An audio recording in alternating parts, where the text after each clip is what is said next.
राशियों पर क्या फर्क पड़ रहा है इस संवत्सर के आने से, कौन सी ऐसी राशियां हैं जिन पर अनुकूल प्रभाव पड़ने वाला है और ऐसी कौन सी राशियां हैं जिन पर इस संवत्सर के आने के बाद प्रतिकूल प्रभाव पड़ेगा।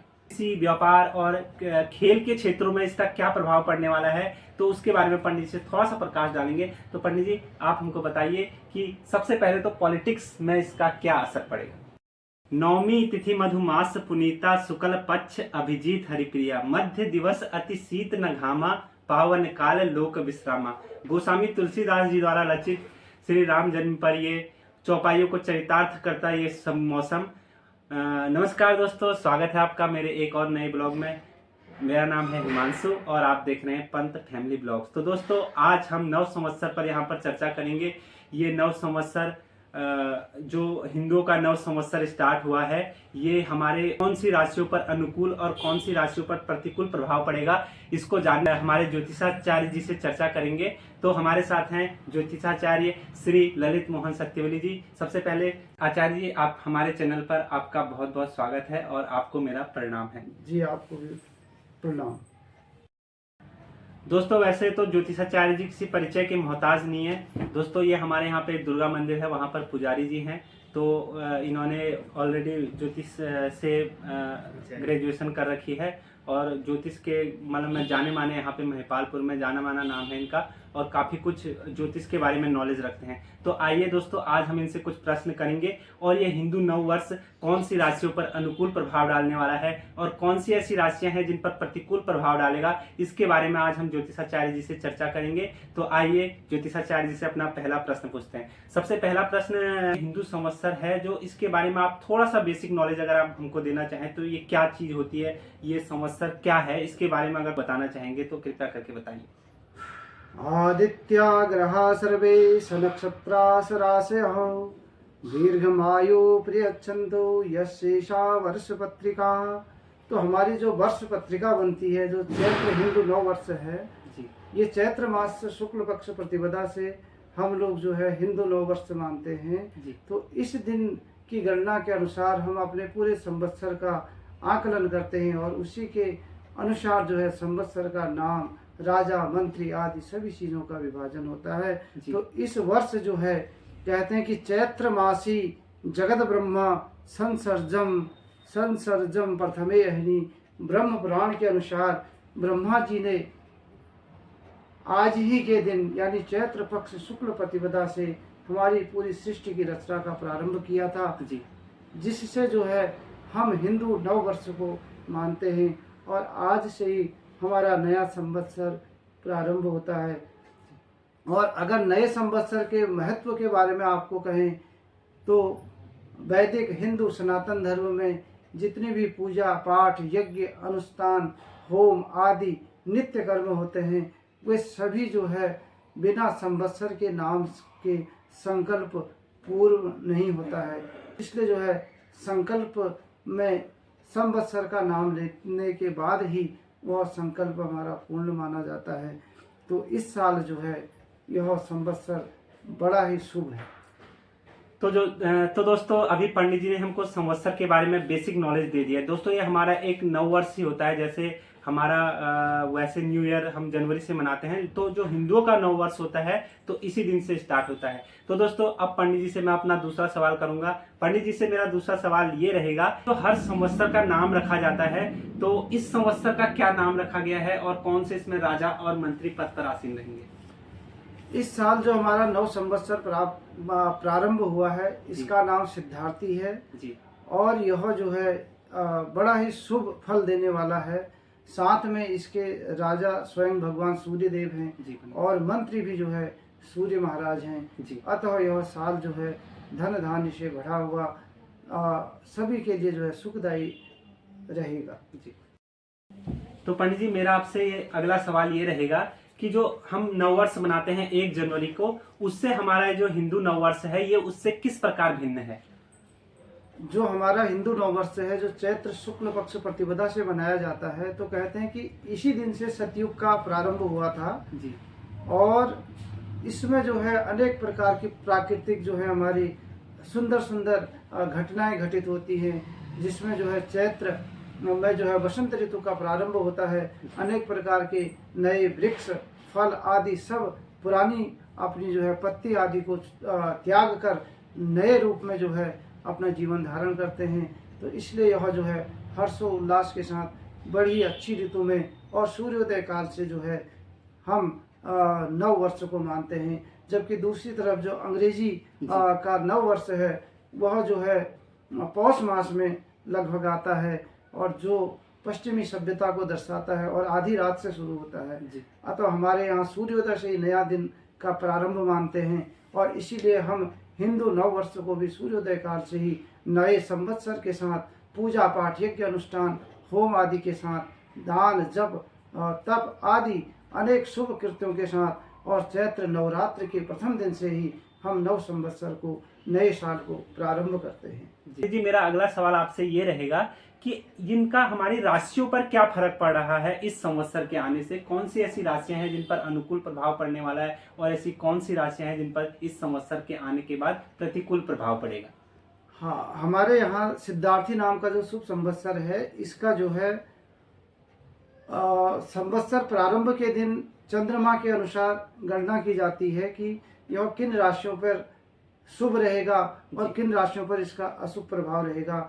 इस साल मेष राशि, सिंह राशि और धनु राशि के जातकों के लिए यह संवत्सर अपैट यानी चंद्रमा बल अशुद्धि के साथ प्रारंभ हो रहा है। और जबकि विषुवत जो अपैट होता है, जो वैशाख एक गते का जो अपैट विषुवत संक्रांति का कहते हैं, वो जो है वृश्चिक तथा कर्क और मीन राशि वाले जातकों के लिए ये जो है अपैट हो रहा है। अपैट का अर्थ है उनके साथ जो है चंद्र बल की अशुद्धि होती है, उसको हम अपैट कहते हैं ज्योतिष के। तो दोस्तों का मतलब है एक तरीके से अशुभ राशियां, मतलब उनके लिए ये संवत्सर अशुभ साबित हो सकता है और उसके लिए भी कोई उपाय होंगे वो पंडित जी हमको बताएंगे। तो पंडित जी एक बार आप उन राशियों का नाम ले देंगे एक साथ में तो ज्यादा बेटर रहेगा। हाँ, जिसमें जो है मेष, सिंह और धनु राशियां जिनको जो है संवत्सर अपैट है तथा जो वृश्चिक, कर्क और मीन राशि है उनको जो है संक्रांति अपैट है। तो इन सभी राशि वाले जातकों को दान पुण्य और पूजा आदि करके जो है यह संवत्सर शुभ फलदायी हो। बारे में बता दिया है जिनके लिए संवत्सर अपैट है यानी कि थोड़ा बहुत अशुभ फल दे सकता है, लेकिन उसके लिए भी हम उपायों के बारे में जानेंगे कि पंडित जी ये कौन से ऐसे उपाय होंगे जिससे हमारा ये संवत्सर उनके लिए भी शुभ फलदायी होगा। इसके लिए सभी जातक जो है सफ़ेद वस्त्र, दही और दूध आदि चावल आदि का दान करके अपने लिए इस संवत्सर के फल को शुभदायी बना सकते हैं। मेष, सिंह और धनु राशि के जातकों को संवत्सर अपैट होने के कारण अन्य जो भी राशियां हैं जैसे वृष, कन्या, मकर, कुंभ आदि सभी राशियों को, अन्य सभी राशियों को यह संवत्सर शुभ फलदायी होगा। संक्रांति अपैट होता है, वो संक्रांति अपैट वृश्चिक, कर्क और मीन राशि के जातकों के लिए है और अन्य सभी जातकों के लिए यह संक्रांति शुभ फलदायी होगी। और इसके साथ जिनके लिए भी यह अपैट है उन्हें कुछ छोटे उपाय करके संवत्सर को शुभ फलदायी बना सकते हैं। जी, वे सभी जातक जिनके लिए भी इसका अशुभ दोष कारक बताया गया है, जिनको भी यह अपैट है, वे सभी जो है इस संवत्सर को अपने लिए शुभ फलदायी बना सकते हैं। तो दोस्तों जिनके लिए भी ये संवत्सर अपैट है यानी कि जो मूलतः तीन राशियां पंडित जी ने बताई हैं, मेष, सिंह और धनु, मेष, सिंह और धनु, तीन राशियों के लिए संवत्सर दोस्तों अपैट बताया जा रहा है। तो इन राशियों के लिए पंडित जी ने उपाय बताया कि सफेद वस्तुएं जैसे चावल और दही, दूध आदि का आप दान कर सकते हो। ये दान कब करते हैं पंडित जी? ये आपको वैशाख के एक गते यानी संक्रांति के दिन करें तो अति श्रेष्ठ है, नहीं तो पूर्णमासी आदि शुभ तिथियों पर भी यह दान किया जा सकता है। तो दोस्तों वैशाख की पहली तारीख को यानी कि वैशाख माह की पहली गते को आपको इन सफेद वस्तुओं का दान करना है अगर आपकी राशि ये है। और बाकी राशियों के लिए संवत्सर थोड़ा मोटा मोटा शुभ फलदायी ही होगा। अगर आपकी ये तीन राशियों में से कोई सी भी एक राशि है तो आप वैशाख के पहले गते या पूर्णमासी के दिन इन सफेद वस्तुओं का दान कर सकते हैं जिसमें चावल, दूध और दही आता है। तो अब हम वामपाद दोष के बारे में जानेंगे पंडित जी से कि संवत्सर में जो कुछ ऐसा संवत्सर जब शुरू होता है तो कुछ ऐसे नक्षत्र होते हैं जिन पर ये संवत्सर प्रतिकूल प्रभाव डालता है, और वो किस राशि से आते हैं इसके बारे में भी हम पंडित जी से जानेंगे। तो पंडित जी, सबसे पहले वामपाद दोष क्या होता है, इसके बारे में थोड़ा सा बताइए। वामपाद दोष का अर्थ है कि जिन राशियों पे उस समय संवत्सर का बाएं पांव का अशुभ प्रभाव रहता है उनको वामपाद दोष कहते हैं। इस साल सिद्धार्थी नाम का जो शुभ संवत्सर है उसमें विशाखा नक्षत्र, अनुराधा और ज्येष्ठा नक्षत्र के सभी जातकों को वामपाद दोष है। इसमें विशाखा नक्षत्र के साथ संपूर्ण तुला राशि के सभी जातकों के लिए वामपाद दोष है।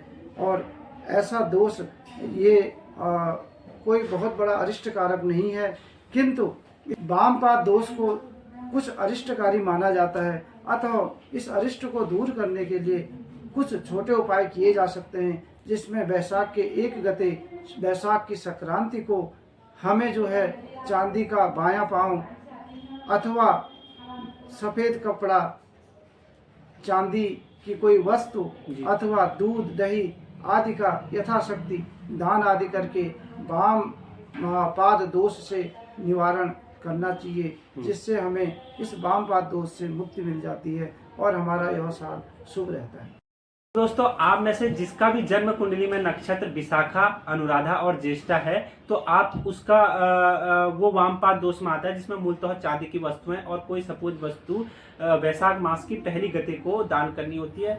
तो ये चीज आप कर सकते हैं। तो अब हम एक एक करके पंडित जी से सारी राशियों पर क्या असर पड़ेगा उसके बारे में जानेंगे, प्रकाश डालेंगे। तो सबसे पहले मैं पंडित जी से जानना चाहूंगा मेष राशि के बारे में। पंडित जी हमको बताएंगे मेष राशि पर इसका कैसा प्रभाव पड़ेगा।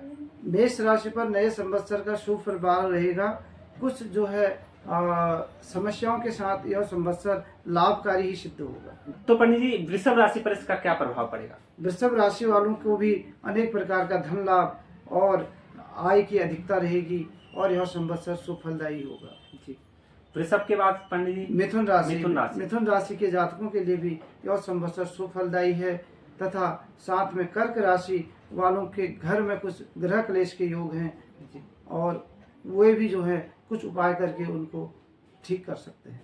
जी, उसके बाद आते हैं सिंह राशि। सिंह राशि पे यह संवत्सर अपेट है, अतः उसमें भी सिंह राशि वाले जातकों के लिए कुछ खर्चों की अधिकता रहेगी।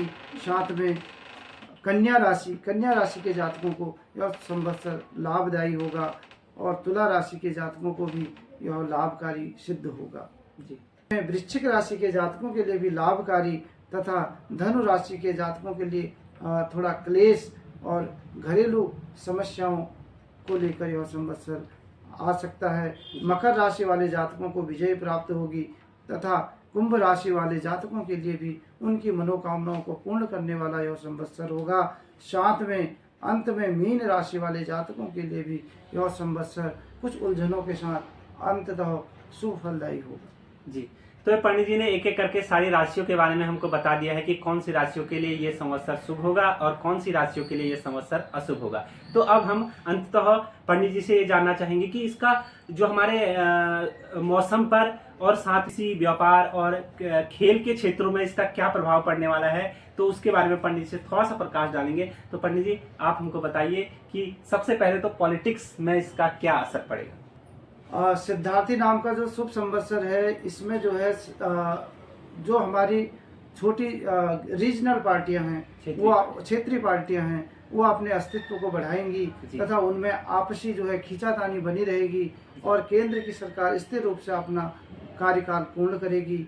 और अन्य छोटी राज्यों के जो जितने भी चुनाव हैं उनमें जो है छोटे छोटे मुद्दों के ऊपर अनेक प्रकार की हमें लड़ाइयाँ या इस प्रकार की खींचातानी देखने को मिलेगी। तो दोस्तों अब हम पंडित जी से जानेंगे कि कृषि पर इसका क्या प्रभाव पड़ेगा, क्योंकि कृषि हमारे देश की बहुत अर्थव्यवस्था पर काफी ज्यादा असर डालती है। तो कृषि के बारे में थोड़ा सा पंडित जी से जान लेते हैं कि इस बार कृषि फसल, गेहूं इत्यादि किस मात्रा में होगा, कैसा होगा, थोड़ा डालेंगे पंडित जी। इस साल के राजा स्वयं सूर्य भगवान है, तो इस साल जो है अन्न, फल आदि का जो है उत्पादन सामान्य रहेगा और साथ में जो है वर्षा आदि की मात्रा अधिक रहेगी।